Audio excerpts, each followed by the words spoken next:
Hi, I'm John Caulfield, and today I'm going to be talking to you about vectors. Vectors is a math concept that comes pretty easy to some people. In fact, it really clicks right off the bat, and they can really understand and relate to the math because it's fairly easy. But that easiness is sometimes overlooked, and vectors somehow portray themselves to be fairly difficult. They're not difficult because exactly the math behind them is difficult, but it's relating each problem to real life, which some people find difficult. And I know what you're thinking. Maybe you're saying, math doesn't need to relate to real life. But in vectors and vector applications, it kind of does in a way. You see all these problems about airplanes, and yeah, for some people, they might be able to relate to those problems. But for other people, maybe you've never been on a plane, or maybe you just don't understand the science behind it. And yes, like I said, maybe that shouldn't matter.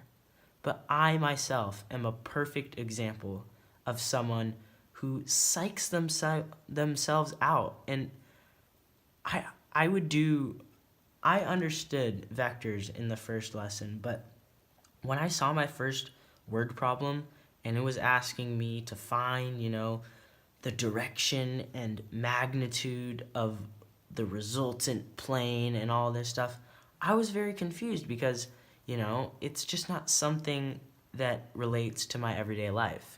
Yes, I might go on a plane when I go on vacation and stuff, but it's not exactly that I see all the time. Before we get into some problems, I want to go over a few things about vectors.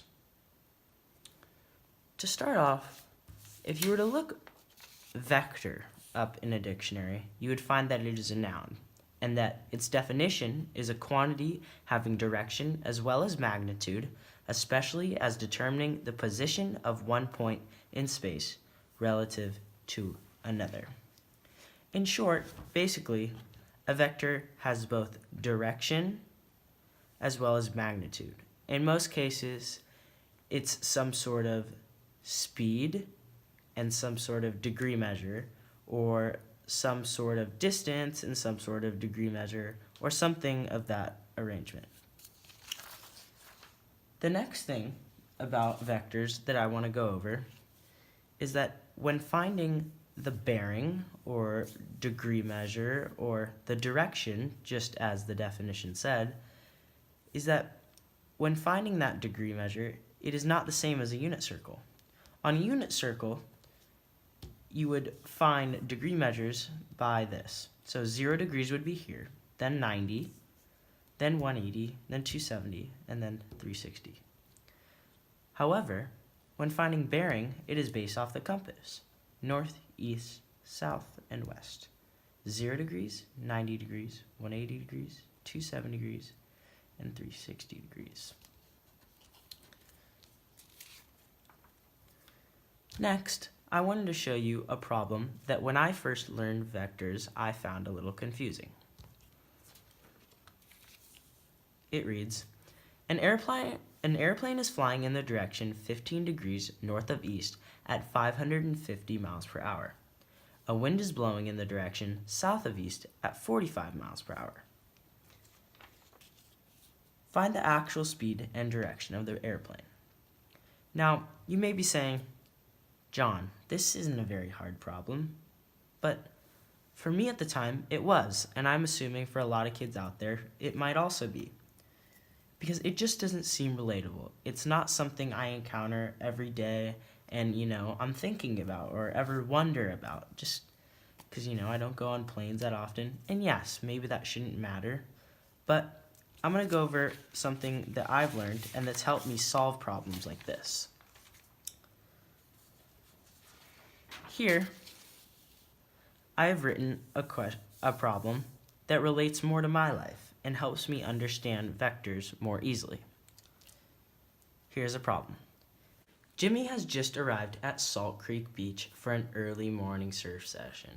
If he walks from his car to the beach entrance at a bearing of north 28 degrees east, and then walked to the point on the beach where the waves are at a bearing of north 58 degrees west, how many total meters did he walk if the part of the beach with the best waves is 800 meters due north of his car's location? Now, let's break this down step by step.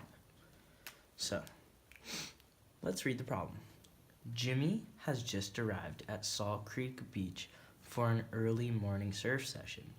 If he walks from his car, point C, to the beach entrance, point B, at a bearing of north 28 degrees east. Okay, well, we'll start with that.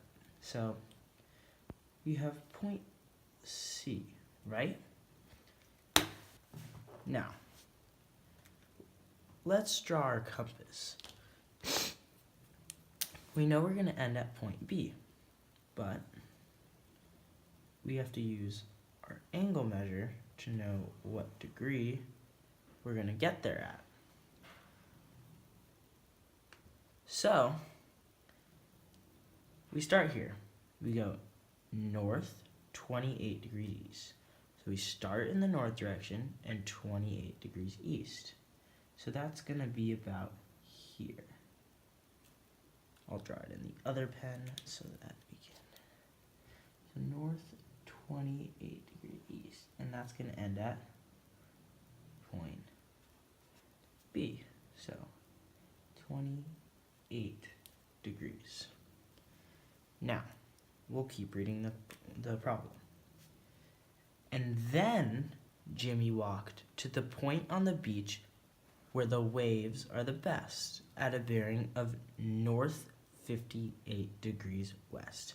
So we're going to finish at point P. So let's draw our compass again because this is a two-step one. So we'll draw the compass. So north 58 degrees west. We're going to start in the north direction. And here's west, so 58 degrees west. So we're going to go like this. 58 degrees.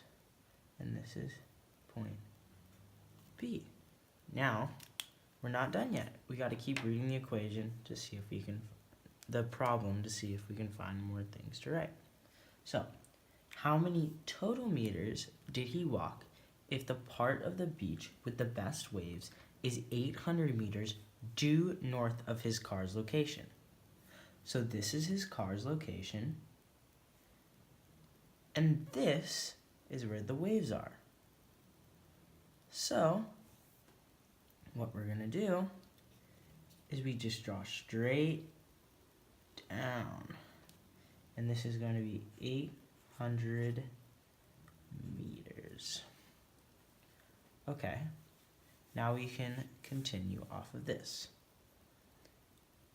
Well, since these are alternating interior angles, we know that this is going to be 28 degrees also. And if this is 28 degrees and this is 58 degrees, well, 180 minus 28 minus 58 equals 94 degrees. So, we know this is going to be 94 degrees. Now, once again, we know that these are alternating interior angles. So this is going to be 58 degrees. So now we have all of our interior angles of the triangle. Now, next we're going to solve for this side angle. Because remember, we need to find the total meters Jimmy walked. Now, are we done yet? No. Go back to the problem one last time. The question was, how many total meters did he walk Now, I know what you're thinking. Oh, I get it. So it's 800 plus 376.5 plus 680.1.